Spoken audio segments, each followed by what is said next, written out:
Episode 3. The madness continues. Alright, degenerates, welcome back to another round of bad decisions, good times, and nights I barely remember. We're deep into my 16-day unsupervised adventure in Pattaya, and somehow I'm still standing. In the last episode, we went shopping, drinking, partying, and got dangerously close to having a stable relationship. But let's not get ahead of ourselves. There's plenty more chaos to come, because in this one, I lock in the full girlfriend experience, throw some more cash at Thailand's mini dress economy, and keep this party going with one of my favorite types of ladies. So grab a drink, hit that like button, and let's dive in.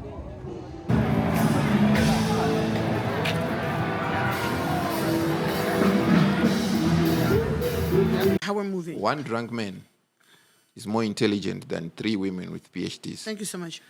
Day 9. Julie returns for round 2 and a tiny red dress. So, after Pa dipped around 4 p.m., I was just being lazy as fuck.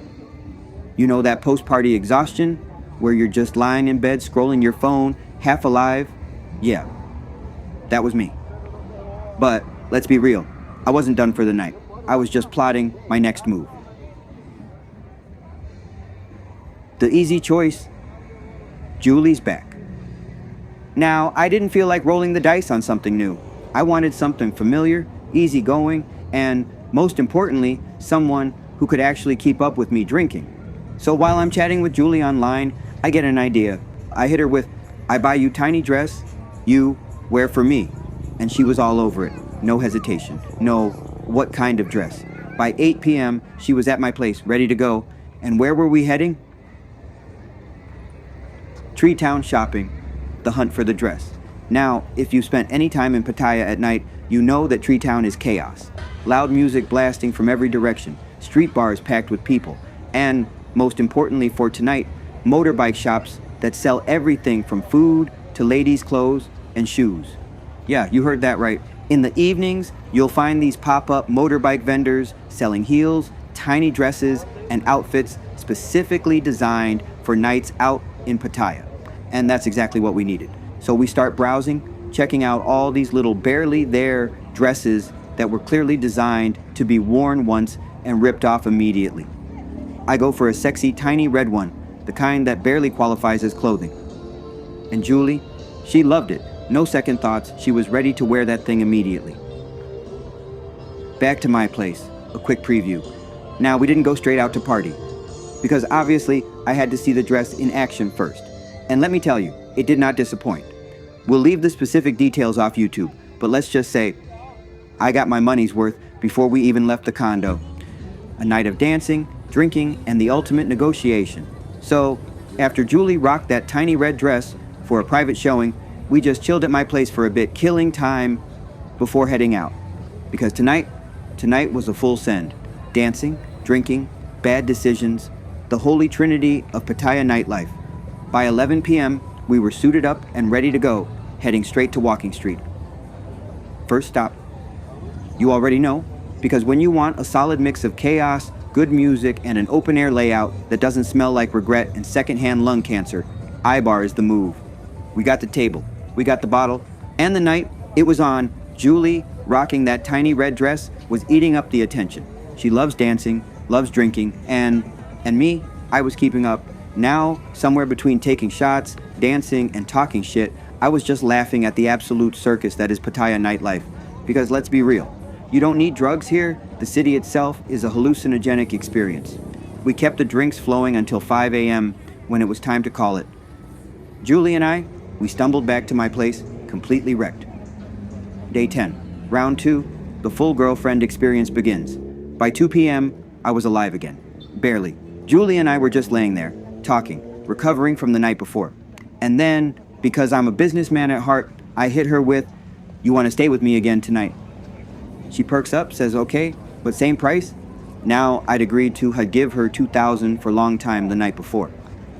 But this time, I played my hand. I'll give you $1,000 for tonight, but we go get another dress at Grand Market.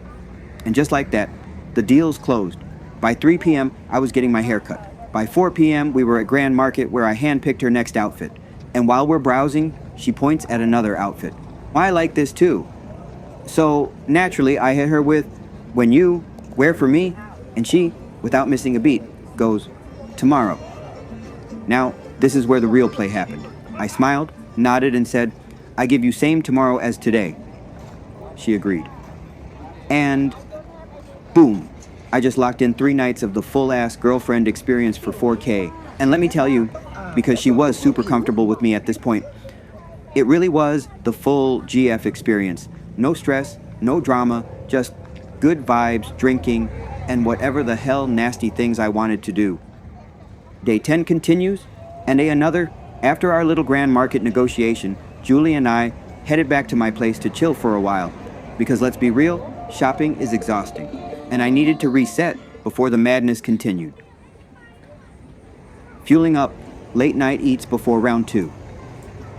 Around 10 p.m., we finally dragged ourselves out to get some food. Now, if there's one thing I've learned about myself, it's that drinking on an empty stomach leads to questionable life choices. So, I was making sure that didn't happen tonight. We hit up a solid spot, ate like champions, and by 11 p.m., we were back where we belong, I-Bar. Dancing, drinking, and more bad decisions.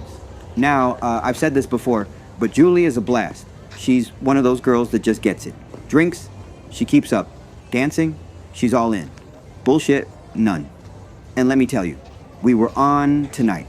Somewhere in the middle of all this, we linked up with another homie, Sonny, cool dude, good energy, and he had a girl with him too.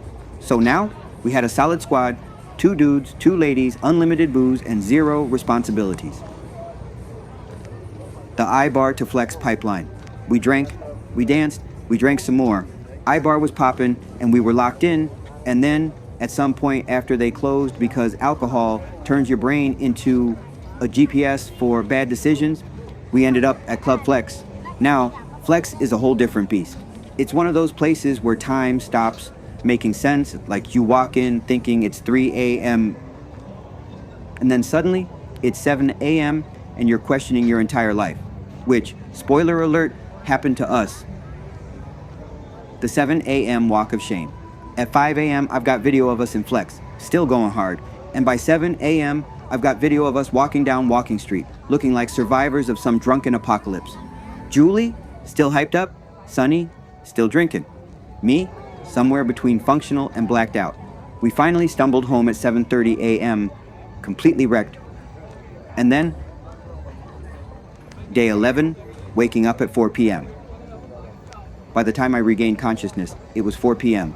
That's when you know you did the night right. Just one hell of a night, another full day ahead, and Julie's still chilling with me. A lazy day, burgers, and one last night with Julie. So after waking up at 4 p.m. like a proper degenerate, Julie and I just chilled the hell out. No rushing, no plans, just enjoying each other's company, snacking on whatever I had in the room, and letting my liver recover. Now, normally, I'd say this was a boring day, but honestly, it was kind of perfect. Because after 2 nights of full throttle partying, sometimes you just need to lay low, eat some chips, and pretend you're a responsible adult. 9 p.m., time to get moving again. By 9 p.m., we finally dragged ourselves out of our cave. Showers, fresh clothes, game faces on, and by 10:30 p.m., I had our taxi booked. Destination, Walking Street. Burgers and wings before the madness. First stop, Buc-ee's. Now, I don't care what anyone says. Before you drink, you eat. Because drinking on an empty stomach is for amateurs, and I am a professional. So, we smashed some burgers and wings, fueled up, and got our minds right.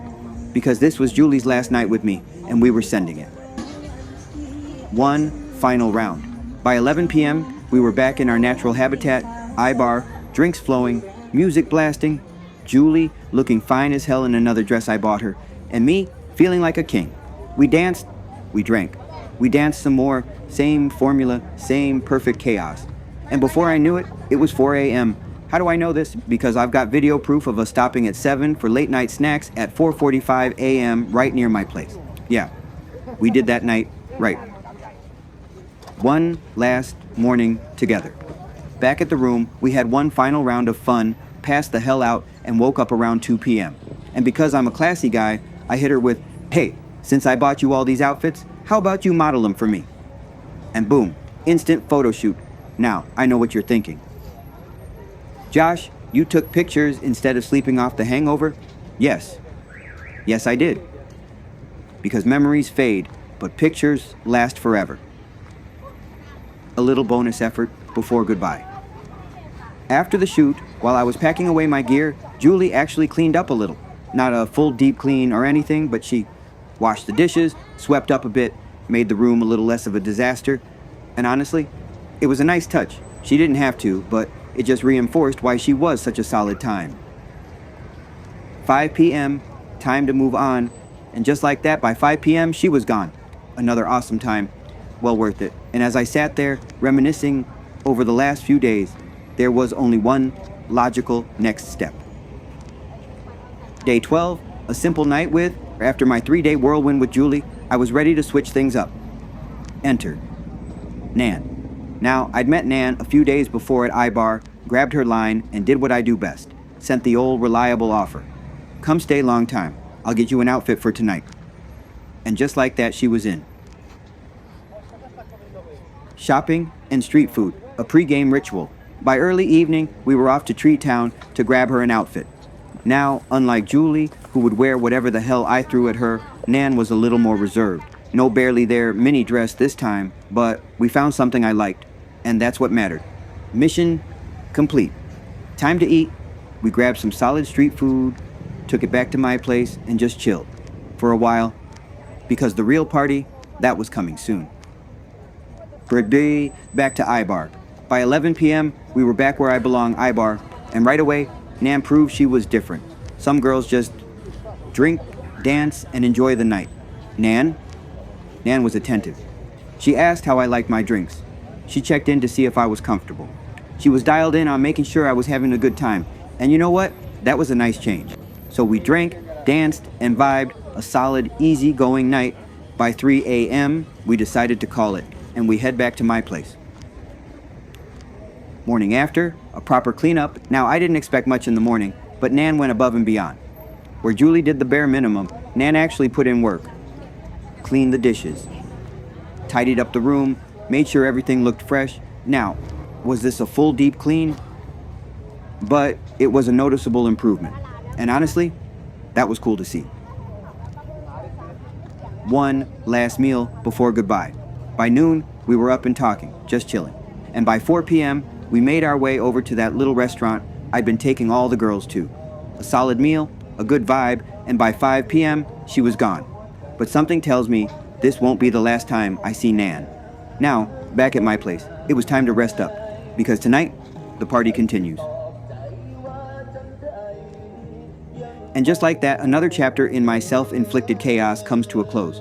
A few wild nights, a few new dresses, and somehow, despite my best efforts, my liver is still holding on.